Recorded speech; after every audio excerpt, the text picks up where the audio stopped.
ഗുരു ബ്രഹ്മ ഗുരു വിഷ്ണു ഗുരുദേവ മഹേശ്വര ഗുരു സാക്ഷാൽ പരബ്രഹ്മ തസ്മൈ ശ്രീ ഗുരവേ നമഃ. പ്രിയപ്പെട്ട ഭക്തജനങ്ങളെ, തുറവൂര് തിരുമല ഭാഗം ശ്രീ മഹാദേവന്റെ ഭക്തജനങ്ങളായിട്ടുള്ള നിങ്ങളോടൊത്ത് ഈ കർക്കിടരാവിൽ രാമായണ മാസാചരണവുമായി ബന്ധപ്പെട്ട് അല്പസമയം ചിലവഴിക്കുവാൻ കഴിഞ്ഞതിൽ വളരെയധികം സന്തോഷമുണ്ട്. അതോടൊപ്പം ആയതിനായി എന്നെ ഇവിടേക്ക് ക്ഷണിച്ച ക്ഷേത്രം ഭക്തജനങ്ങളായിട്ടുള്ള മഹാദേവന്റെ ഭക്തജനങ്ങളായിട്ടുള്ള ഇവിടുത്തെ ഭാരവാഹികളോടും എന്നെ ഇവിടെ എത്തിക്കുവാനായി കനിഞ്ഞ് അനുഗ്രഹിച്ച മഹാദേവനോടും ആദ്യമായി നന്ദി രേഖപ്പെടുത്തുന്നു. രാമായണത്തെക്കുറിച്ച ഒരു പ്രഭാഷണം നടത്തുക എന്നുള്ളൊരു ദൗത്യം, രാമായണം എന്ന മഹത്തായ ഒരു കാവ്യത്തെക്കുറിച്ച് ഒരു പ്രഭാഷണം എന്ന് പറയുമ്പോൾ ഇന്നെനിക്ക് അനുവദനീയമായിട്ടുള്ള സമയം അതിനൊട്ടും പര്യാപ്തമല്ല എന്നുള്ളത് നിങ്ങൾക്ക് ഏവർക്കും ബോധ്യമുണ്ടാകും.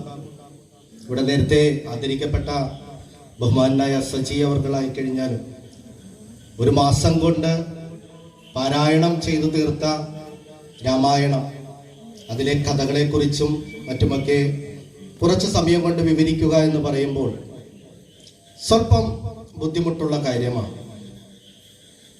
അതുമാത്രമല്ല, കഥകളിലേക്ക് കടക്കുക എന്ന് പറയുമ്പോൾ തന്നെ ഇവിടെ ഇരിക്കുന്ന മുതിർന്നവരായി കഴിഞ്ഞാലും കൊച്ചുകുട്ടികളൊക്കെ 1-2 പേരേ ഉള്ളൂ. അവർക്കൊക്കെ രാമായണത്തെക്കുറിച്ചുള്ള എല്ലാ കഥകളും തന്നെ കേട്ട് പരിചിതമുള്ളവരായിരിക്കും. അത് രാമായണം വായിച്ചിട്ടായാലും നമ്മുടെ മുത്തശ്ശന്മാരിൽ നിന്നും മുത്തശ്ശിമാരിൽ നിന്നുമൊക്കെ കേട്ട് പരിചിതമായ വഴികളിലൂടെ ആയിക്കഴിഞ്ഞാലും, അല്ലെങ്കിൽ ഏറ്റവും കൂടുതലായി ചിത്രകഥകളിലൊക്കെ വന്നിട്ടുള്ള ഒരു കഥ എന്ന് പറയുന്നത്, അല്ലെങ്കിൽ ഒരു കാവ്യം എന്ന് പറയുന്നത് രാമായണം തന്നെയാണ്. അതോടൊപ്പം തന്നെ ഇപ്പോഴത്തെ നവമാധ്യമങ്ങളിലുമൊക്കെ ഏറ്റവും കൂടുതലായി ഉപയോഗിച്ച് കാണുന്ന, അത് പല സന്ദർഭങ്ങളുമൊക്കെ വിവരിക്കുവാനൊക്കെ ഉപയോഗിച്ച് കാണുന്ന ഒരു ചരിത്ര പുസ്തകമായിട്ടോ ഒരു മഹാകാവ്യമായിട്ടോ ഒരു ഇതിഹാസമായിട്ടോ ഒക്കെ നമുക്ക് രാമായണത്തെ കുറിച്ച് പറയാം. ഒരു ഇതിഹാസമാണ് അല്ലേ? നമുക്ക് ഏവർക്കും അതറിയാം. രാമായണം എന്ന് പറയുന്നത് ഒരു ഇതിഹാസമാണ്. നമ്മൾ ജീവിക്കുന്ന ഈ ഭാരതം എന്ന രാജ്യം ഈ ലോകത്തിന് സംഭാവന ചെയ്ത 2 മഹത്തായ ഇതിഹാസങ്ങളാണുള്ളത്. അത് രണ്ടും ഏതാണെന്ന് നിങ്ങൾക്കൊക്കെ അറിയാൻ പറ്റും ഇല്ലേ? ഒന്ന് മഹാഭാരതമാണ്, 2 രാമായണമാണ്. എന്തുകൊണ്ടാണ് രാമായണം പോലെയുള്ള ഇതിഹാസങ്ങളൊക്കെ ഉണ്ടായത്? നിങ്ങൾ അതിനെപ്പറ്റി ചിന്തിച്ചിട്ടുണ്ടോ? എങ്ങനെയാണ് ഈ ഇതിഹാസങ്ങളൊക്കെ ഉണ്ടായിട്ടുള്ളതെന്ന്? നമ്മൾ ആദ്യമകാലം മുതലേക്ക് നമ്മൾ കേട്ടു തുടങ്ങിയിട്ടുള്ളത് 4 വേദങ്ങളുണ്ട് നമുക്ക് അല്ലേ? ഋഗ്വേദമുണ്ട്, യജുർവേദമുണ്ട്, സാമവേദമുണ്ട്, അഥർവവേദമുണ്ട്. ഇന്നും ആ വേദങ്ങളോ ഉപനിഷത്തുക്കളോ ഒക്കെ നമ്മളെടുത്തൊന്ന് വായിച്ചു നോക്കിയാൽ, സംസ്കൃതം അറിയുന്നവരാണെങ്കിൽ പോലും നമുക്ക് അത് മനസ്സിലാക്കുവാൻ ബുദ്ധിമുട്ടുള്ള ഒന്നാണ്. അത്ര കടുകട്ടി കയറിയ വാക്കുകളിലൂടെയാണ്, അല്ലെങ്കിൽ പ്രയോഗങ്ങളിലൂടെയാണ് ഈ വേദങ്ങളും ഉപനിഷത്തുക്കളും എല്ലാം എഴുതി വച്ചിട്ടുള്ളത്. പക്ഷെ ഈ വേദങ്ങളെല്ലാം നമുക്ക് എഴുതി വച്ചിരിക്കുന്ന, അല്ലെങ്കിൽ ഉപനിഷത്തുക്കളൊക്കെ എഴുതി വച്ചിരിക്കുന്നത് മനുഷ്യ നന്മയ്ക്ക് വേണ്ടിയാണ്. അപ്പോൾ ഇത് കടുകട്ടിയാർന്ന സംസ്കൃതം മാത്രം പഠിച്ചിട്ടുള്ള അല്ലെങ്കിൽ സംസ്കൃതത്തിൽ അപാര പാണ്ഡിത്യം തന്നെയുള്ള ആളുകൾക്ക് മാത്രം ഗ്രഹിക്കാവുന്ന രീതിയിലല്ല ഇത് ലഭ്യമാക്കേണ്ടത്. പക്ഷെ ഏറ്റവും സാധാരണക്കാരായ ജനങ്ങൾക്ക് കൂടി വളരെ എളുപ്പത്തിൽ മനസ്സിലാക്കുവാൻ കഴിയുന്ന രീതിയിലേക്ക് ഈ സാരാംശങ്ങളെ, ഈ തത്വങ്ങളെയൊക്കെ മറിച്ച് എഴുതണം എന്നുള്ളൊരു ചിന്തയുടെ പുറത്താണ് ഈ പറയുന്ന ഇതിഹാസങ്ങളൊക്കെ വന്നിട്ടുള്ളത്. അങ്ങനെ ഇതിഹാസങ്ങളായി എഴുതിയപ്പോൾ അത് കഥയുടെ രൂപത്തിലും കവിതയുടെ രൂപത്തിലും വലിയ കാവ്യങ്ങളുടെയൊക്കെ രൂപത്തിലേക്ക് മാറ്റപ്പെട്ടു എന്നുള്ളതാണ് അതിന്റെ സത്യം. രാമായണം എങ്ങനെയാണ് എഴുതിയതെന്ന്, വാൽമീകി എങ്ങനെയാണ് എഴുതിയതെന്ന് ചിന്തിച്ചു നോക്കിയാൽ തന്നെ നമുക്ക് ഈ ഉദാഹരണം വളരെ കൃത്യമായി മനസ്സിലാക്കുവാൻ സാധിക്കും. എന്തുകൊണ്ടാണ് വാൽമീകി രാമായണം എഴുതിയത്? നമുക്കെല്ലാവർക്കും അറിയാവുന്ന കഥയാണ് അല്ലേ? എങ്ങനെയാണ് രത്നാകരൻ എന്ന് പറയുന്ന ഒരു കാട്ടാളൻ എങ്ങനെയാണ് മാനസാന്തരം വന്ന് വാൽമീകി എന്ന മഹർഷിയാകുന്നതും ആ മഹർഷി എങ്ങനെയാണ് രാമായണത്തിലേക്ക് കടക്കുന്നതെന്നൊക്കെ. സ്വന്തം കുടുംബത്തെ പോറ്റുവാൻ, മക്കളെ ഭാര്യയൊക്കെ പോറ്റുവാൻ വേണ്ടി കാട്ടിലെ മൃഗങ്ങളെയും ഫലങ്ങളുമൊക്കെ ഉപയോഗിക്കുന്നതിനോടൊപ്പം തന്നെ ആ കാട്ടിലൂടെ സഞ്ചരിക്കുന്ന മനുഷ്യരെയും മഹർഷിമാരെയും ഒക്കെ ആക്രമിച്ച് കൊള്ളയടിച്ച് അവരുടെ വസ്തുക്കളൊക്കെ സ്വന്തമാക്കി അതെല്ലാം സ്വന്തം കുടുംബത്തിന് വേണ്ടി ചിലവഴിക്കുന്നു. അങ്ങനെ ചിലവഴിച്ചു കൊണ്ടിരുന്ന സമയത്താണ് കൊള്ളയടിക്കുവാൻ ശ്രമിച്ച സപ്തർഷിമാർ ഒരൊറ്റ ചോദ്യമാണ് ചോദിക്കുന്നത്. ചോദ്യങ്ങളിലൂടെയാണല്ലോ എല്ലാം ഉരുത്തിരിഞ്ഞു വരുന്നത്. ഓരോ ചോദ്യങ്ങൾ നമ്മൾ ചോദിക്കുമ്പോഴാണ് അടുത്ത ഉത്തരങ്ങളിലൂടെ നമുക്ക് മനസ്സിലാക്കാത്ത പല പല കാര്യങ്ങളിലേക്ക് ചെല്ലുന്നു. അങ്ങനെ സപ്തർഷിമാരൊരു ചോദ്യം ചോദിക്കുക. എന്താ ചോദിച്ചത്? നിങ്ങൾ ചെയ്യുന്നത് തെറ്റാണ്. നിങ്ങൾ നിങ്ങളുടെ കുടുംബത്തെ പോറ്റുവാൻ വേണ്ടി ഈ തെറ്റുകളെല്ലാം ചെയ്യുന്നുണ്ട്. എന്നാൽ നിങ്ങൾ കട്ടെടുക്കുന്ന, കൊള്ളയടിച്ച് കൊണ്ടുപോകുന്ന വസ്തുക്കളൊക്കെ നിങ്ങളും താങ്കളും താങ്കളുടെ കുടുംബവുമൊക്കെ ഉപയോഗിക്കുന്നതിനോടൊപ്പം ഈ കട്ടെടുത്ത കാര്യങ്ങൾ, ആ ചെയ്യുന്ന കർമ്മത്തിനുള്ളൊരു ഫലം, കട്ടെടുക്കുക, കൊള്ളയടിക്കുക എന്നൊക്കെ പറയുന്ന തെറ്റായ കർമ്മത്തിന് കിട്ടുന്ന ഒരു ഫലം നിങ്ങളുടെ കുടുംബം കൂടി അനുഭവിക്കുമോ എന്നുള്ളൊരു ചോദ്യമാണ് സപ്തർഷിമാർ ചോദിക്കുന്നത്. അവരുടെ ആ ചോദ്യം കേട്ടുകൊണ്ട് അദ്ദേഹം കുടുംബത്തിലേക്ക് പോയി ചോദിക്കുമ്പോൾ ഭാര്യയും മക്കളും ഒക്കെ പറയുന്ന കാര്യം എന്താ? നിങ്ങളുടെ കടമയാണ് എന്ന ഒരു ഫലം നിങ്ങളുടെ കുടുംബം കൂടി അനുഭവിക്കുമോ എന്നുള്ളൊരു ചോദ്യമാണ് സപ്തർഷിമാർ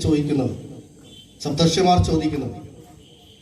അവരുടെ ആ ചോദ്യം കേട്ടുകൊണ്ട് അദ്ദേഹം കുടുംബത്തിലേക്ക് പോയി ചോദിക്കുമ്പോൾ ഭാര്യയും മക്കളും ഒക്കെ പറയുന്ന കാര്യം എന്താ? നിങ്ങളുടെ കടമയാണ് കുടുംബത്തെ പോറ്റുക എന്നുള്ളത്. അത് കട്ടെട്ടായാലും കൊള്ളയടിച്ചായാലും എങ്ങനെ ചെയ്തു കഴിഞ്ഞാലും ഞങ്ങൾക്ക് ജീവിക്കുക എന്നുള്ളതല്ലാതെ നിങ്ങളുടെ കർമ്മത്തിന്റെ ഫലം അനുഭവിക്കാൻ ഞങ്ങൾ ആരും ഉണ്ടാവുകയില്ല എന്ന് അദ്ദേഹത്തിന്റെ കുടുംബം പറയുകയാണ്.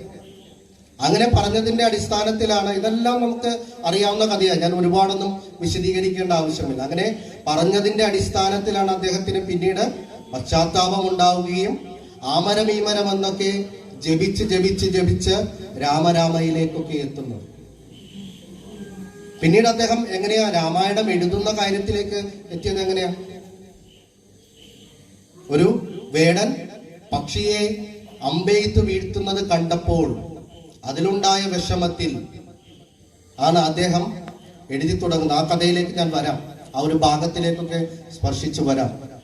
അദ്ദേഹം ഈ ലോകത്ത് അധാർമികമായി പല കാര്യങ്ങളും നടക്കുന്നുണ്ടെന്നും അങ്ങനെ അധാർമികമായി നടക്കുന്ന കാര്യങ്ങളെയൊക്കെ ചെറുക്കുവാൻ ആവശ്യമായവ നമ്മൾ ചെയ്യണമെന്നും അത് എന്തുകൊണ്ട് ഇതൊന്നും ചെയ്യാൻ പാടില്ല എന്നും നമുക്ക് വരുന്ന പ്രതിസന്ധികളെയൊക്കെ എങ്ങനെയൊക്കെയാണ് നേരിടേണ്ടത് എന്നും മനസ്സിലാക്കി കൊടുക്കേണ്ട എങ്ങനെയാണെന്ന് ചിന്തിച്ചതിന്റെ ഫലമായിട്ടാണ് ഒരു മനുഷ്യൻ കൊള്ളയടിക്കാൻ മാത്രമല്ല നല്ല മനുഷ്യനായി എങ്ങനെ ജീവിക്കണമെന്ന് ചിന്തിച്ചതിന്റെ അടിസ്ഥാനത്തിൽ, അങ്ങനെ ചിന്തിച്ച് എങ്ങനെ ഇനി നല്ല മനുഷ്യനായി ജീവിക്കണമെന്ന് മറ്റുള്ളവർക്ക് പറഞ്ഞു കൊടുക്കണം എന്ന് ചിന്തിച്ചപ്പോഴാണ് ഈ ലോകത്ത് ഏറ്റവും നല്ല മനുഷ്യൻ ആരാണ് എന്നുള്ളത് കണ്ടുപിടിക്കുവാനായിട്ടുള്ളൊരു ആഗ്രഹം വാൽമീകിയുടെ മനസ്സിലുണ്ടാവുന്നത്.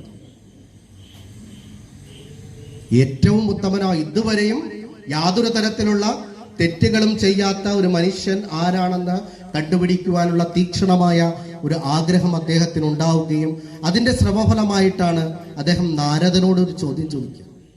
അല്ലയോ നാരദ, നിങ്ങൾ 14 ലോകങ്ങളിലും ചുറ്റിക്കറങ്ങി നടന്ന് അവിടുത്തെ എല്ലാ വിശേഷങ്ങളും അറിയുന്ന ഭഗവാനല്ലേ?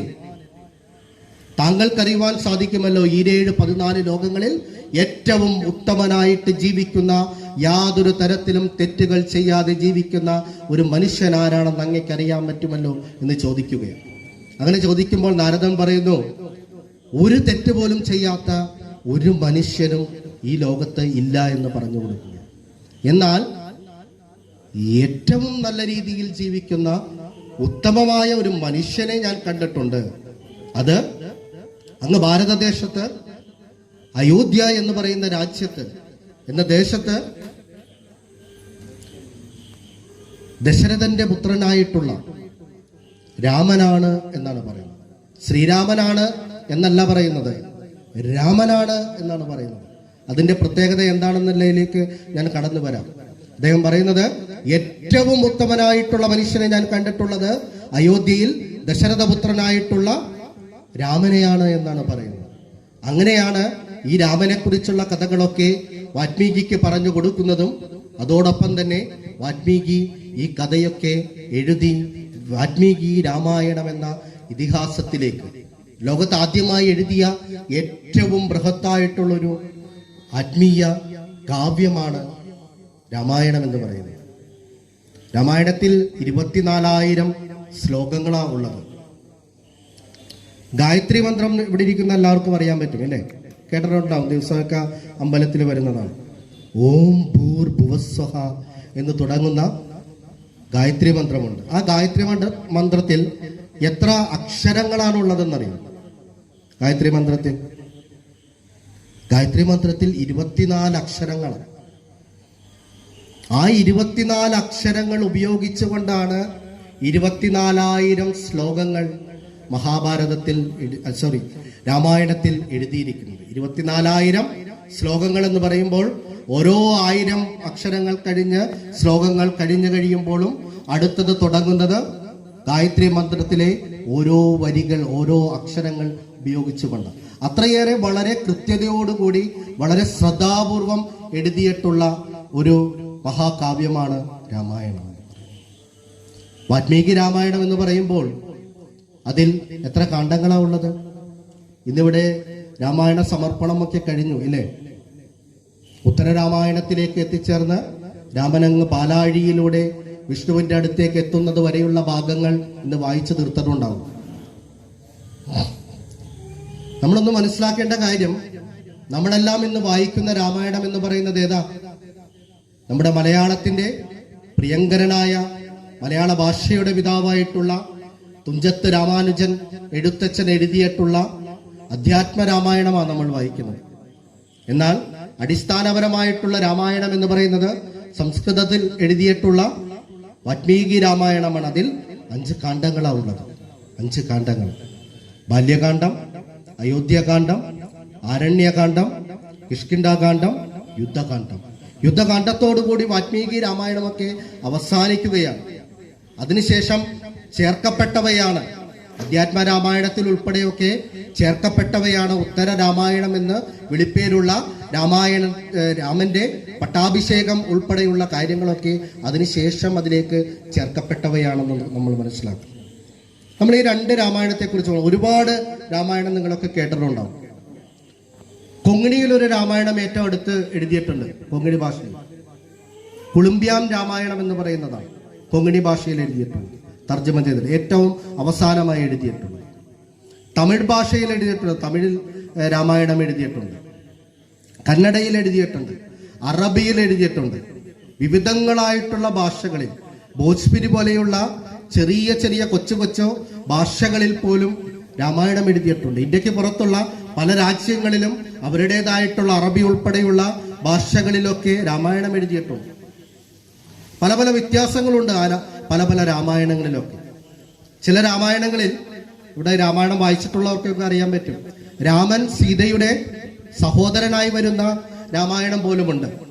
അത് ഭാഷാന്തരങ്ങളിൽ വരുന്ന വ്യത്യാസങ്ങളും അതോടൊപ്പം തന്നെ ഓരോ നാടിന്റെയും ഓരോ രാജ്യത്തിന്റെയും സാംസ്കാരികപരമായിട്ടുള്ള വ്യത്യാസങ്ങൾക്കനുസരിച്ച് രാമായണത്തിന് വ്യത്യാസം വന്നിട്ടുണ്ട്. പക്ഷെ ഞാനൊരു ചോദ്യം ചോദിക്കാൻ ആഗ്രഹിക്കുക. നമ്മൾ ഏറ്റവും കൂടുതൽ കേട്ടിട്ടുള്ളത് വാൽമീകി രാമായണവും അധ്യാത്മ രാമായണവും. ഈ രണ്ട് രാമായണങ്ങൾ തമ്മിലുള്ള വ്യത്യാസം എന്താണെന്നറിയാം. നേരത്തെ ഒരെണ്ണം ഞാൻ പറഞ്ഞു വ്യത്യാസം. വാൽമീകി രാമായണത്തിൽ 5 കാണ്ഡങ്ങളാണ് ഉള്ളത്. അതിനുശേഷം ഉത്തര രാമായണമൊക്കെ ചേർത്ത് അധ്യാത്മ രാമായണത്തിലൊക്കെ കിടക്കുന്നു. പക്ഷെ പ്രധാനപ്പെട്ട ഒരു വ്യത്യാസമുണ്ട് ഈ രണ്ട് രാമായണങ്ങൾ തമ്മിൽ. എന്താണ് ശ്രദ്ധിച്ചിട്ടുണ്ടോ? ഇല്ല. രാമായണം പാരായണം ചെയ്യേണ്ടതും രാമായണത്തെ കുറിച്ച് കേൾക്കേണ്ടത് ഇത്തരം കാലാവസ്ഥയിലാണ്. അതുകൊണ്ട് തന്നെയാണ് ഈ കർക്കിടക പഞ്ചമാസത്തിൽ രാമായണം സെലക്ട് ചെയ്തിരിക്കുന്നത് വായിക്കാനായിട്ട് ഇല്ലല്ലോ. അപ്പോൾ ഞാൻ എവിടെയാണ് നേരത്തെ നിർത്തിയത്? വ്യത്യാസം എന്താണ് വാൽമീകി രാമായണവും അധ്യാത്മ രാമായണവും തമ്മിലുള്ള വ്യത്യാസം?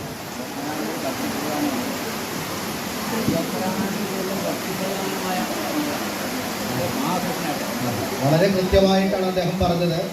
ഭക്തിപ്രധാനമായിട്ടുള്ള കാര്യങ്ങൾക്ക് പ്രാധാന്യം കൊടുത്തുകൊണ്ടാണ് അധ്യാത്മ രാമായണത്തിലേക്ക് വരുന്നത്. ഞാൻ നേരത്തെ പറഞ്ഞപ്പോൾ വാൽമീകി രാമായണത്തെ കുറിച്ച് പറഞ്ഞു തുടങ്ങിയപ്പോൾ തന്നെ ഞാൻ പ്രത്യേകമായിട്ടൊരു കാര്യം പറഞ്ഞു. ശ്രീരാമനെയല്ല രാമനെയാണ് പറഞ്ഞിരിക്കുന്നത് എന്ന് പറഞ്ഞു അല്ലേ?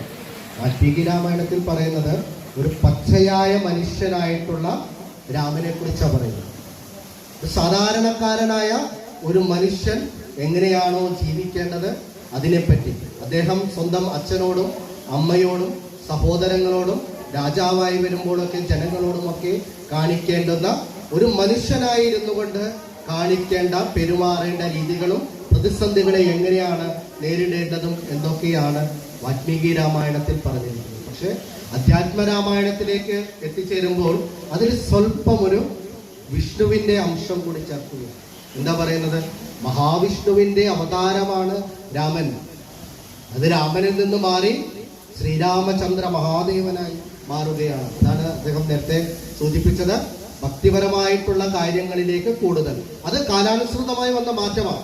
കാരണം വാൽമീകി രാമായണം എഴുതുന്ന ഒരു കാലഘട്ടത്തിൽ മനുഷ്യനെ കുറിച്ചാണ് പറയേണ്ടതെന്നുണ്ടെങ്കിൽ ഈ കലിയുഗത്തിൽ അധ്യാത്മ രാമായണം എഴുതുമ്പോൾ മനുഷ്യൻ എങ്ങനെയാണ് ഭയഭക്തി ബഹുമാനത്തോടെ ജീവിക്കേണ്ടത് എന്നുള്ളത് പറഞ്ഞു കൊടുക്കേണ്ട ഒരു കാലഘട്ടമായതുകൊണ്ട് അതിനെ പരിഭാഷപ്പെടുത്തി വന്നപ്പോഴേക്കും ഭക്തി പുരസ്സരം വിഷ്ണുവിന്റെ അംശം ചേർത്തുകൊണ്ട് പറയുകയാണ്. എന്തുകൊണ്ടാണ് വിഷ്ണുവിന്റെ അംശം ചേർത്തത്?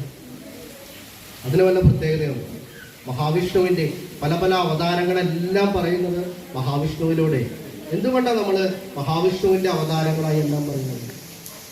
ഇവിടെ ആലുണ്ട് അകത്തുണ്ട് അല്ലേ? ആലിന്റെ ചോട്ടില് സാധാരണ ഒരു മൂലമന്ത്രം എഴുതി വെക്കാറുണ്ട്. എന്താ എഴുതാറുള്ളത്? മൂലതേ ബ്രഹ്മരൂപായ മധ്യതേ വിഷ്ണുരൂപേണ്യ അഗ്രതേ രുദ്രരൂപായ വിക്ഷരാജാവായ നമ. എന്താ അതുകൊണ്ട് ഉദ്ദേശിക്കുന്നത്? മൂലം എന്ന് പറയുന്നത് എല്ലാത്തിന്റെയും തുടക്കമാണ്. എല്ലാത്തിന്റെയും തുടക്കം എന്ന് പറയുന്നത് ബ്രഹ്മാവിൽ നിന്നാണ് തുടങ്ങുന്നത്. എല്ലാത്തിന്റെയും അവസാനം എവിടെയാ? നമ്മുടെ മഹാദേവന്റെ അടുത്താണ്, ശിവന്റെ അടുത്താണ്, രുദ്രദേവന്റെ അടുത്താണ് എല്ലാത്തിന്റെയും അവസാനം എന്ന് പറയുന്നത്. പക്ഷെ തുടക്കത്തിന്റെയും അവസാനത്തിന്റെയും ഇടയിലുള്ള മനുഷ്യ ജീവിതങ്ങളായി കഴിഞ്ഞാലും ഏതൊരു കാലഘട്ടമായി കഴിഞ്ഞാലും അത് വിഷ്ണുവിലൂടെയാണ് കടന്നു പോകുന്നത് എന്നാണ് നമ്മുടെ വിശ്വാസം. അതുകൊണ്ടാണ് എല്ലാ അവതാരങ്ങളെയും ഒക്കെ വിഷ്ണുവിന്റെ അവതാരങ്ങളായി വാഴ്ത്തപ്പെടുന്നത്. അതുകൊണ്ടാണ് നമ്മൾ ഒരു മനുഷ്യൻ എങ്ങനെയാണ് ജീവിക്കേണ്ടത് എന്ന് ഭയഭക്തി ബഹുമാനങ്ങളോടെ എങ്ങനെ ജീവിക്കണം എന്ന് പറഞ്ഞു കൊടുക്കേണ്ട ഒരു സാഹചര്യം എത്തിയപ്പോൾ എഴുത്തച്ഛൻ അതിലേക്ക് വിഷ്ണുവിന്റെ അവതാരത്തിന്റെ ലക്ഷ്യമായി അത് ശ്രീരാമന്റെ കർത്തവ്യങ്ങളെല്ലാം വിഷ്ണുവിന്റെ അവതാര ലക്ഷ്യങ്ങളായി വിവർത്തിച്ചുകൊണ്ടുള്ള ഒരു ഘടകത്തിലേക്ക് കടന്നു. രാമൻ എന്ന് പറയുന്നത് നമ്മളെല്ലാവർക്കും ഇഷ്ടമുള്ള ഒരു ആളാണ് അല്ലേ? രാമൻ എന്ന് പറയുമ്പോൾ ഒരു ദൈവം എന്നതിനേക്കാൾ ഉപരി ഞാൻ നേരത്തെ പറഞ്ഞ അവതാരം, അതിനൊരു ഉദാഹരണമുണ്ട്. ഇന്നലെ സ്വാതന്ത്ര്യ ദിനമായിരുന്നു അല്ലേ? നമുക്കാരാ സ്വാതന്ത്ര്യം നേടിത്തന്നത്? മഹാത്മാഗാന്ധി. മഹാത്മാഗാന്ധി ഏറ്റവും കൂടുതൽ ഉപയോഗിച്ചിട്ടുള്ള ഒരു നാമം എന്ന് പറയുന്നത് രാമന്റേതാണ്. ഹരേ രാമ എന്ന് നമ്മൾ പറയുമ്പോൾ ഹേ റാം, രാമ രാമ രാമ രാമ രാമ എന്നാണ് മഹാത്മാഗാന്ധി ഏറ്റവും കൂടുതലായി. ദൈവം എന്ന് പറയുന്നതിനേക്കാൾ ടൈംസ് ഓഫ് ഇന്ത്യയുടെ ഒരു പത്രലേഖക മഹാത്മാഗാന്ധിയോട് ചോദിച്ചിട്ടുണ്ട്, താങ്കൾ എന്തുകൊണ്ടാണ് ഏറ്റവും കൂടുതലായി രാമന്റെ പേര് പറയുന്നത്, ശ്രീരാമന്റെ പേര് പറയുന്നത്, എന്തുകൊണ്ട് താങ്കൾ ദൈവത്തിന്റെ പേര് പറഞ്ഞുകൊണ്ട് ജനങ്ങളോട് സംസാരിക്കുന്നില്ല എന്നുള്ളത് ചോദിച്ചു. അപ്പോൾ അദ്ദേഹം പറഞ്ഞത്, എന്റെ നാട്ടില്, ഈ ഭാരതം എന്ന നാട്ടിൽ ശ്രീരാമന്റെ നാടാണ്. ഇവിടെ ഓരോ കാര്യങ്ങളും ഞാൻ ജനങ്ങളോട് പറഞ്ഞ് മനസ്സിലാക്കിക്കുമ്പോൾ ദൈവം എന്ന് പറയുന്നതിനേക്കാൾ അവർക്ക് ഏറ്റവും സുപരിചിതമായിട്ടുള്ളൊരു നാമം എന്ന് പറയുന്നത് രാമന്റേതാണ്. രാമൻ എങ്ങനെ ജീവിക്കണം, രാമൻ എങ്ങനെയാണ് അച്ഛനോട് പെരുമാറിയിട്ടുള്ളത്, അമ്മയോട് പെരുമാറിയിട്ടുള്ളത്, എങ്ങനെയാണ് സഹോദരങ്ങളോട് പെരുമാറിയിട്ടുള്ളത്, എങ്ങനെയാണ് ഭാര്യയോട് പെരുമാറിയിട്ടുള്ളത്, എങ്ങനെയാണ് ജനങ്ങളോട് പെരുമാറിയിട്ടുള്ളത്, എങ്ങനെയാണ് പ്രതിസന്ധികളെ അതിജീവിച്ചിട്ടുള്ളത്, എങ്ങനെയാണ് ജീവിച്ചു പോന്നിട്ടുള്ളത് എന്നുള്ളതെല്ലാമാണ് ദൈവത്തെക്കാൾ ഉപരിയായി ഈ ഭാരതത്തിലെ ജനങ്ങൾക്കറിയാവുന്നത്. അതുകൊണ്ട് തന്നെ ഈ ഭാരതത്തെ ഒന്നിച്ചു നിർത്തണമെങ്കിൽ രാമൻ എന്ന സങ്കല്പമാണ് നമുക്ക് വേണ്ടത് എന്നുള്ളതാ മഹാത്മാവായ ഗാന്ധിജി ഒരു മറുപടി കൊടുത്തു. അങ്ങനെ അത്രയും കാലിക പ്രസക്തമായിട്ടുള്ള ഒരു നാമമാണ് ശ്രീരാമചന്ദ്ര മഹാദേവന്റേത് എന്നുള്ളത് നമ്മൾ മനസ്സിലാക്കും. ഞാനിപ്പോൾ രാമനെ കുറിച്ച് കുറച്ച് ചെറിയ ഒന്ന് രണ്ട് കഥകളിലേക്ക് തൊട്ടുപോയി. രാമായണത്തിന്റെ കഥകളിലേക്കൊന്നും നമുക്ക് പോകണ്ടല്ലോ. ഏറ്റവും പ്രാധാന്യം അർഹിക്കുന്ന ഒരു പോയിന്റിലേക്ക് നമുക്കൊന്ന് പോയി ചിന്തിക്കാം. മാനിഷാദ എന്ന് കേട്ടിട്ടുണ്ട്. എന്താ മാനിഷാദ എന്ന് പറയുന്നത് അല്ലേ? രാമായണം തുടങ്ങുന്നത് തന്നെ അങ്ങനെയാ, മാനിഷാദ എന്ന് പറഞ്ഞുകൊണ്ടാണ് ശ്ലോകം ആരംഭിക്കുന്നത് തന്നെ. എന്തുകൊണ്ടാ അങ്ങനെ പറയുന്നത്? മാനിഷാദ, അരുത്. ഇന്ന് ഇവിടെ ഇരിക്കുന്ന കൊച്ചു മക്കളായി കഴിഞ്ഞാൽ പോലും പറയുവാൻ ഏറ്റവും പേടിയോടെ നിൽക്കുന്ന ഒന്നാണ് അരുത്. നമുക്ക് പറ്റാത്ത കാര്യങ്ങളാണെങ്കിൽ അരുത് എന്ന് പറയുവാൻ മടിക്കുന്ന ഒരു കാലഘട്ടമാണ്. അരുത് എന്ന് പറയേണ്ടടുത്ത് അരുത് എന്ന് പറഞ്ഞു പോകേണ്ടത് തന്നെയാണ്. ഇവിടെ രാമായണത്തിലായി കഴിഞ്ഞാലും വളരെ പ്രധാനപ്പെട്ട 3 സന്ദർഭങ്ങളിൽ മാനിഷാദ, അരുത് എന്ന് പറഞ്ഞുകൊണ്ട് വാൽമീകി എഴുതുന്നുണ്ട്. അത് ആ സന്ദർഭങ്ങൾ എഴുതിപ്പോരുന്നു. മാനിഷാദ എന്ന് പറഞ്ഞുകൊണ്ട് രാമായണം ആരംഭിക്കുന്നു എന്ന് പറഞ്ഞു അല്ലേ? എങ്ങനെയാ അത് ചിന്തിച്ചത് അദ്ദേഹം? ക്രൗഞ്ച പക്ഷികളിൽ ഒന്നിനെ ഒരു വേടൻ അമ്പെയ്ത്ത് വീഴ്ത്തുമ്പോൾ ആ ഇടക്കുരുവികളിൽ ഒന്ന് അമ്പ് കൊണ്ട് വീഴുന്ന സന്ദർഭത്തിൽ ആ വിഷമം കൊണ്ട്, ആ ശോകം കൊണ്ട് അദ്ദേഹം കാട്ടാളനോട്, ആ വേടനോട് പറഞ്ഞതാണ് അരുത് കാട്ടാള എന്ന്. അവിടെയാണ് ഏറ്റവും ആദ്യമായി രാമായണത്തിൽ വാൽമീകി അരുത് എന്ന് പറയുന്നത്. പക്ഷെ അത് വളരെ എളുപ്പമായിട്ടുള്ളൊരു കാര്യമാണ്. കാരണം വാൽമീകി അന്നൊരു മഹർഷിയാണ്. ഒരു മഹർഷിക്ക് ഒരു കാട്ടാളനോട് വളരെ എളുപ്പത്തിൽ പറയാവുന്ന ഒരു കാര്യമാണ് അരുത് എന്നുള്ളത് അല്ലേ? ഒരു കാട്ടാളനോട്, ഒരു വേടനോട് ആയിക്കഴിഞ്ഞാൽ, വഴിയിലൂടെ എന്തെങ്കിലും തെറ്റൊക്കെ ചെയ്തു പോകുന്ന ഏതൊരു മനുഷ്യനോടും നമുക്ക് വളരെ എളുപ്പത്തിൽ പറയാവുന്ന ഒരു കാര്യമാണ് അരുത് എന്ന് പറയുന്നത്. അത് വളരെ സിമ്പിളായിട്ട്, വളരെ എളുപ്പത്തിൽ അദ്ദേഹം രാമായണം തുടങ്ങി വെക്കുന്നതിന് വേണ്ടി അദ്ദേഹം ഉപയോഗിച്ചു എന്നുള്ളതാണ്. പക്ഷേ എന്ന് പറയുന്നത് അത് വളരെ സിമ്പിളായിട്ട്, വളരെ എളുപ്പത്തിൽ അദ്ദേഹം രാമായണം തുടങ്ങി വെക്കുന്നതിന് വേണ്ടി അദ്ദേഹം ഉപയോഗിച്ചു എന്നുള്ളതാണ്. പക്ഷേ ഏറ്റവും ശക്തമായിട്ടുള്ളൊരു കഥാപാത്രം ആയി മാറിക്കൊണ്ട് വാൽമീകി അരുത് എന്ന് അടുത്തൊരു സന്ദർഭത്തിൽ രാമായണത്തിൽ പറയുന്നത്. അതെവിടെയാണെന്നറിയുന്നത്? സീതാപഹരണത്തിന്റെ വേളയിലാണ്. രാവണൻ സീതയെ തട്ടിക്കൊണ്ടു പോകുന്ന ഒരു അവസരത്തിലാണ് അടുത്ത അരുത് എന്നുള്ളൊരു വാക്ക് രാമായണത്തിൽ വരുന്നത്. അപ്പൊ നമ്മൾ രാവണനല്ലേ? ആരാണ് ഈ രാവണൻ? 10 തലകളൊക്കെയുള്ള അല്ലെ, 20 കൈകളൊക്കെയുള്ള ഒരു വലിയ ഒരു ആജാനുബാഹു ഇല്ലേ? അതല്ലേ നമ്മുടെ മനസ്സിലാക്കിയുള്ള ഒരു രാവണൻ എന്ന് പറയുന്നത്. നമ്മളൊക്കെ ചെറുപ്പത്തിൽ നാടകങ്ങളും ബാലയൊക്കെ കാണാൻ പോകുമ്പോഴേക്കും, ഇപ്പൊ ബാലയൊന്നുമില്ല, പക്ഷെ രാവണനെ കാണുമ്പോഴൊക്കെ നമ്മൾ പലപ്പോഴും ചിന്തിക്കും ഇല്ലേ, ഒരു സൈഡിലേക്ക് ഒരു 5 തലയും ഒരു സൈഡിലേക്ക് ഒരു 4 തലയും പിന്നെ ഒറിജിനലായിട്ടുള്ള തല, അങ്ങനെ ഒരു 9 എണ്ണം ഫിറ്റ് ചെയ്തുകൊണ്ടാണ് പോകുന്നത്. അല്ലെങ്കിൽ ഒന്ന് ബാലൻസ് ചെയ്ത് നിൽക്കണമെങ്കിൽ തന്നെ എങ്ങനെ 5 5 10 വേണം, പിന്നെ ഒരു ഒറിജിനൽ തലയും വേണം, 11 തലയിലേക്ക് പോകണം. അപ്പൊ അങ്ങനെയുള്ളൊരു രൂപമായിരിക്കുമോ രാവണനുള്ളത്? അല്ല, രാവണൻ എന്ന് പറയുന്നത് യഥാർത്ഥത്തിൽ 10 തലകളുള്ള ഒരാളൊന്നുമല്ല, ഒരു രാക്ഷസനുമൊന്നുമല്ല. ബുദ്ധി കൊണ്ട് 10 തലകളുള്ളവൻ എന്നാ പറയുന്നത്. അസാമാന്യമായ ബുദ്ധിശക്തിയുള്ള ഒരുവനാണ് രാവണൻ എന്നാ പറയുന്നത്. അതുപോലെ തന്നെ 20 കൈകൾ എന്ന് പറയുന്നത്, നമ്മൾ 2 കൈകൾ തന്നെ കൊണ്ടു നടക്കാനായിട്ട് കഷ്ടപ്പെടുക. ഇതുകൊണ്ട് തന്നെ എന്തൊക്കെ കാര്യങ്ങളാണ് ചെയ്യുന്നത്. അങ്ങനെയാണെങ്കിൽ ഒരു 20 കൈകളും കൂടി ഉണ്ടെങ്കിലോ എന്തൊക്കെ കാര്യങ്ങൾ നമുക്ക് ചെയ്യുവാൻ കഴിയും. അതൊരു സാങ്കല്പികമാണ്. അങ്ങനെ 2 കൈകളും കൊണ്ട് നമുക്ക് ഇത്രയും കാര്യങ്ങൾ ചെയ്യാൻ പറ്റുമ്പോൾ 20 കൈകൾ കൊണ്ട് നമുക്ക് എന്തൊക്കെ ചെയ്യാം. അത്രയേറെ കർമ്മശേഷിയുള്ള ഒരു വ്യക്തിയായിരുന്നു രാവണൻ എന്നാ പറയുന്നത്. അങ്ങനെയൊക്കെ പറയുവാൻ വേണ്ടിയാണ് 10 തലകളുള്ള 20 കൈകളുള്ള രാവണൻ എന്ന് പറയുമ്പോൾ അസാമാന്യമായ ബുദ്ധിശേഷിയുള്ള അസാമാന്യമായ കർമ്മശേഷിയുള്ള ഒരുവനായിരുന്നു രാവണൻ എന്നാ പറയുന്നത്. അദ്ദേഹം ജീവിച്ചിരുന്ന ഒരു സ്ഥലമുണ്ട്, ഇല്ലേ? എവിടെയാ? ലങ്ക. ലങ്ക എന്ന നഗരം എന്ന് പറയുന്നത് സ്വർണത്താൽ പൊതിഞ്ഞിരുന്നു എന്നാ പറയുന്നത്. അതിന്റെ ഗോപുരം തന്നെ. രാവണൻ എന്ന് പറയുന്നത് ആ ഒരു കാലഘട്ടത്തിൽ ഏറ്റവും പണക്കാരനായിട്ടുള്ളൊരു വ്യക്തിയായിരുന്നു രാവണൻ എന്ന് പറയുന്നത്.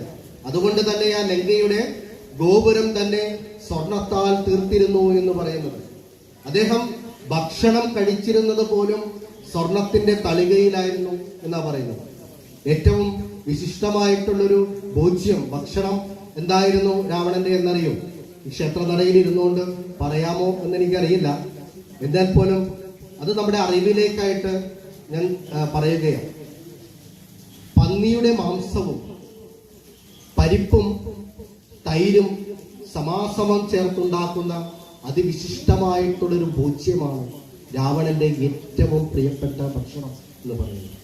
ആ വിശിഷ്ടമായിട്ടുള്ള ഭക്ഷണം അദ്ദേഹം കഴിച്ചിരുന്നത് ഈ സ്വർണ്ണ തളികകളിലാണ്. ഏറ്റവും സമ്പന്നമായിട്ടുള്ള ലങ്ക നഗരം. എന്തിനു വേണ്ടിയാ രാവണൻ സീതയെ തട്ടിക്കൊണ്ടുപോകുന്നത്? കല്യാണം കഴിക്കാനാണ്? അല്ല. രാവണനൊരു ഭാര്യയുണ്ട്, അല്ലേ? ആരാണ്? മണ്ഡോദരി, അല്ലെ? നല്ലൊരു പേരാ. ഇന്നൊരു സീരിയലിലും ഒരു വനിതയുടെ പേരാ മണ്ഡോദരി എന്ന് പറയുന്നത്, അല്ലെ? മറിമായം. അതല്ല, മറിമായം ഞാൻ പലപ്പോഴും കാണുന്നതാണ്, അതുകൊണ്ടാണ് പറഞ്ഞത്. അത് വളരെ രസകരമായിട്ടുള്ള കോമഡി ആയിട്ടുള്ളൊരു സീരിയലാണ്. അപ്പോൾ അതിനകത്തുള്ളതാണ് മണ്ഡോദരി എന്ന് പറയുന്നത്. അപ്പോൾ രാവണൻ കല്യാണം കഴിക്കാനൊന്നുമല്ല.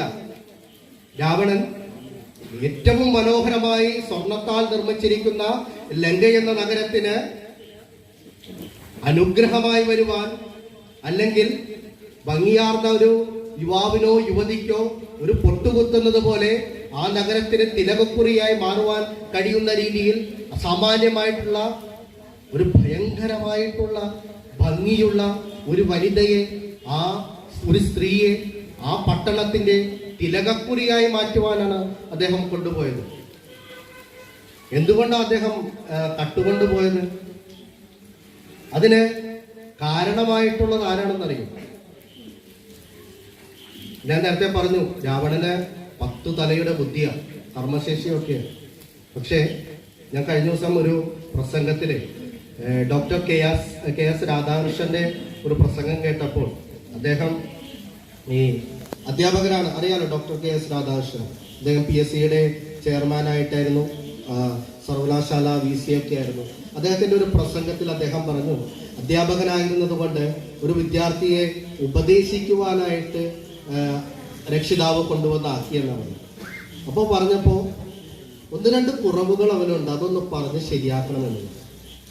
അപ്പോൾ ഈ വിദ്യാർത്ഥിയെ അധ്യാപകൻ എന്നുള്ള രീതിയിൽ മൊത്തത്തിൽ ഒന്ന് നോക്കിക്കഴിഞ്ഞപ്പോൾ ഒരുപാട് കഴിവുകളുള്ള ഒരു വിദ്യാർത്ഥിയാണ് ആ കുട്ടി എന്നുള്ളത് ഈ രാധാകൃഷ്ണൻ അദ്ദേഹം മനസ്സിലാക്കി. അദ്ദേഹം ആ രക്ഷിതാവിനോട് പറഞ്ഞു, നിങ്ങൾ പറയുന്നത് പോലെയുള്ള കുറ്റങ്ങളൊന്നും ആ കുട്ടിയിൽ ഞാൻ കാണുന്നില്ല, ഉപദേശിച്ച് നേരെയാക്കേണ്ടതായിട്ടുള്ള കുറ്റങ്ങളൊന്നും തന്നെ കാണുന്നില്ല. നല്ല നല്ല കഴിവുകൾ, ഇപ്പൊ 100-ലെടുത്ത് പറഞ്ഞാൽ 98 പറയുന്നത് നല്ല നല്ല കഴിവുകളാണ് ആ കുട്ടിക്കുള്ളതെന്നാണ്. പിന്നെ എന്താ ശരിയാക്കേണ്ടത്? അപ്പോൾ ആ രക്ഷിതാവ് പറഞ്ഞു, 2 കുഴപ്പങ്ങളെ അവനുള്ളൂ. 98 നല്ല കഴിവുകളാണ്, പക്ഷെ 2 കുഴപ്പമേ അവനുള്ളൂ. ഒന്ന്, സ്വന്തമായി ബുദ്ധിയില്ല. 2, ബുദ്ധിയുള്ള ആരെങ്കിലും പറഞ്ഞു കൊടുത്താൽ അവനൊട്ടനുസരിക്കുന്നു. ഇതാണ് കുഴപ്പങ്ങൾ. പോരെ, ഇത് മാത്രം മതി കുഴപ്പം, വേറെ ഒന്നും വേണ്ട. ഇത് തന്നെയാണ് രാവണനും ഉണ്ടായിരുന്ന കുഴപ്പം. നല്ല ബുദ്ധിയൊക്കെ ഉള്ളതാണ്, പക്ഷെ സ്വന്തമായി തീരുമാനിച്ച് നടപ്പിലാക്കുവാനുള്ളൊരു ബുദ്ധി ഇല്ലാതെ പോകുന്ന നിമിഷത്തിലാണ് ഈ പറയുന്ന രാവണന്റെ അന്ത്യത്തിലേക്കുള്ള യാത്ര തുടങ്ങിയത്. അത് ആരുടെ വാക്ക് കേട്ടുകൊണ്ടാ? സ്വന്തം സഹോദരിയായിട്ടുള്ള ശൂർപ്പണഖയുടെ വാക്ക് കേട്ടുകൊണ്ടാ. അപ്പോൾ ആര് തന്നെ, നമ്മളതാ മനസ്സിലാക്കേണ്ടത്, ആര് തന്നെ നമ്മളെ ഉപദേശിച്ചു കഴിഞ്ഞാലും നമുക്ക് സ്വന്തമായി തീരുമാനങ്ങൾ എടുക്കുവാനുള്ള ബുദ്ധിശേഷി ഇല്ലെങ്കിൽ അത് നമ്മളെ നാശത്തിലേക്ക് കൊണ്ടെത്തിക്കും. ശൂർപ്പണഖ പറഞ്ഞത്, നീ ഏറ്റവും ധനവാനായിട്ടുള്ള ഈ ലോകത്ത് ഏറ്റവും ധനവാനായിട്ടുള്ള ആളാണ്. ലങ്ക എന്ന് പറയുന്ന എല്ലാ സൗകര്യം അത് നമ്മളെ നാശത്തിലേക്ക് കൊണ്ടെത്തിക്കും. ശൂർപ്പണഖ പറഞ്ഞത്, നീ ഏറ്റവും ധനവാനായിട്ടുള്ള ഈ ലോകത്ത് ഏറ്റവും ധനവാനായിട്ടുള്ള ആളാണ്. ലങ്ക എന്ന് പറയുന്ന എല്ലാ സൗകര്യങ്ങളുമുള്ള ഒരു പട്ടണത്തിൽ ജീവിക്കുന്നു. എന്നാൽ ഈ ലോകത്ത് ഏറ്റവും ഭംഗിയുള്ള ഒരു സ്ത്രീയുണ്ട്, രാമന്റെ ഭക്തിയായിട്ടുള്ള സീത എന്ന് പറയുന്ന ഒരു സ്ത്രീയുണ്ട്. ആ സ്ത്രീയുടെ കുറവ് കൂടി ലങ്കയ്ക്കുണ്ട്. ആ സ്ത്രീയെ എങ്ങനെയെങ്കിലും ലങ്കയിൽ എത്തിച്ചാൽ മാത്രമേ ഈ ലങ്ക പൂർണ്ണമാവുകയുള്ളൂ എന്നാണ് ശൂർപ്പണഖ ഉപദേശിച്ചത്. ശൂർപ്പണഖയ്ക്ക് അതിന്റെ പുറകിൽ ഒരുപാട് ലക്ഷ്യങ്ങളുണ്ടായിരുന്നു. ആ ലക്ഷ്യങ്ങളെ കുറിച്ച് തിരിച്ചറിയുവാനുള്ള ബുദ്ധി രാവണനെ ഇല്ലാതെ പോയി. അവിടെ നിന്ന് അയാളുടെ ആ വ്യക്തിയുടെ നാശം തുടങ്ങി. അങ്ങനെയാണ് സീതയോട് വന്ന് ചോദിക്കുന്നു, അല്ലയോ സീതേ, ലങ്കയുടെ അധിപനാണ് ഞാൻ, ഈ ലോകത്തെ ഏറ്റവും ധനവാനാണ്, എല്ലാ കഴിവുകളുമുള്ള, അസാമാന്യമായ ബുദ്ധിയുള്ള, കർമ്മശേഷിയുള്ള, കവിയായിട്ടുള്ള, പ്രഭാഷകനായിട്ടുള്ള, കവിതകൾ എഴുതുന്ന, നർത്തകനായിട്ടുള്ള, നൃത്തമൊക്കെ കഴിഞ്ഞ് കിടന്നുറങ്ങുന്ന രംഗമൊക്കെ ഒരുപാട് വിശദീകരിച്ചുകൊണ്ട് തന്നെ രാമായണത്തിൽ പറയുന്നുണ്ട്. അപ്പോൾ അങ്ങനെയുള്ള രാവണനോടൊപ്പം അതിമനോഹരമായിട്ടുള്ള ലങ്കയിൽ, അതിസമ്പന്നമായിട്ടുള്ള ലങ്കയിലേക്ക് നീ വരണം എന്നാണ് സീതയോട് പറഞ്ഞത്. പക്ഷെ സീത എന്ന് പറഞ്ഞു, ഞാൻ ഭർത്തുമതിയാണ്, എനിക്ക് വരുവാൻ സാധിക്കുകയില്ല. പിന്നെ അവിടെ നിന്നും എന്താ ആരംഭിക്കുന്നത്? ആക്രമണം ആരംഭിക്കുകയാണ്. നമ്മളൊന്നും ചെയ്യാൻ പാടില്ലാത്ത, സ്ത്രീകളോട് ചെയ്യുവാൻ പാടില്ലാത്ത അക്രമോത്സുകമായിട്ടുള്ള കാര്യങ്ങളിലേക്ക് ആ സന്ദർഭത്തിൽ നിന്ന് കടക്കുകയാണ്. അവിടെ നമ്മളെന്താ മനസ്സിലാക്കേണ്ടത്? ഇന്ന് ഈ പത്രങ്ങളിലും വാർത്തകളിലൂടെയൊക്കെ നമ്മൾ കാണുന്ന സ്ത്രീപീഡനം പോലെയുള്ള ആക്രമണങ്ങളൊന്നും ഈ കാലഘട്ടത്തിൽ മാത്രമല്ല, നൂറ്റാണ്ടുകൾക്ക് മുമ്പേ തന്നെ ഈ ഭാരതദേശത്തുൾപ്പെടെയുള്ള ദേശങ്ങളിലെല്ലാം ഉണ്ടായിരുന്നുവെന്ന് മനസ്സിലാക്കണം. അങ്ങനെ രാവണൻ ഈ സീതയെ തട്ടിക്കൊണ്ട് തൻ്റെ പുഷ്പക വിമാനത്തിലേറിക്കൊണ്ട് പോകുമ്പോഴാണ് ഒരു പക്ഷി തൻ്റെ 2 ചിറകുകളും അടിച്ചുകൊണ്ട് ആ പുഷ്പക വിമാനത്തെ തടുക്കുവാനായി രാമന്റെ സീതയെ കൊള്ളയടിച്ചു കൊണ്ടുപോകുന്ന ആ യാത്രയെ തടുക്കുവാനായി ചെന്നുകൊണ്ട് പറയുന്നത് അരുത് എന്ന് പറയുന്നു. അവിടെയാ വാൽമീകി ഏറ്റവും ശക്തമായിട്ട് അരുത് എന്ന് പറയുന്നത്. ആദ്യത്തെ സന്ദർഭത്തിൽ ഒരു മഹർഷി ഒരു വേടനോട്, നിസാരക്കാരനായ വേടനോടാണ് അരുത് എന്ന് പറയുന്നതെങ്കിൽ, ഇവിടെ സാമാന്യമായ കഴിവുകളുള്ള കരുത്തനായിട്ടുള്ള രാവണനോട് ചെറിയൊരു പക്ഷിയാണ് എന്ന് പറയുന്നത് അരുത് എന്ന് പറയുന്നത്.